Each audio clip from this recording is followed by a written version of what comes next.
Goa Organics వారి skin care, hair care, wellness products కోసం AP, తెలంగాణలో డిస్ట్రిబ్యూటర్లు కావాలను వివరాలకు స్క్రీన్ పైన ఉన్న నెంబర్ కి కాల్ చేయండి. బ్రేకింగ్ న్యూస్ చూస్తున్నాం. ఢిల్లీ లిక్కర్ కేసులో అరెస్ట్ అయిన ఎమ్మెల్సీ కవితకు రౌస్ అవెన్యూ కోర్టులో చుక్కెదురైంది.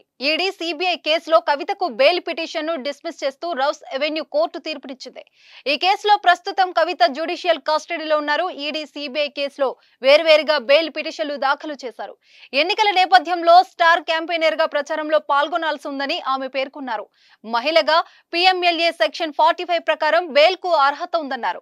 దీనిపై ఇటీవల విచారణ చేపట్టిన న్యాయస్థానం సోమవారం కవిత పిటిషన్లను తిరస్కరిస్తూ ఉత్తర్వులు జారీ చేసింది.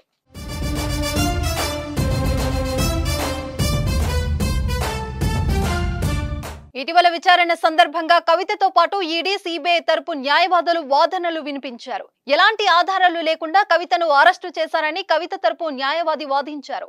ఈడీ కస్టడీలో ఉండగా సిబిఐ అరెస్టు చేసిందని కోర్టు దృష్టికి తీసుకెళ్లారు. ఇదిలా ఉంటే కవితకు బెయిల్ ఇవ్వొద్దని సిబిఐ, ఈడీ తరపున న్యాయవాది న్యాయస్థానాన్ని కోరారు. ఈ కేసులో కీలక వ్యక్తిగా ఉన్నారని కోర్టు దృష్టికి తీసుకెళ్లారు. ఇరుపక్షాల వాదనలు విన్న కోర్టు కవితకు బెయిల్ నిరాకరిస్తూ న్యాయమూర్తి ఉత్తర్వులు జారీ చేశారు.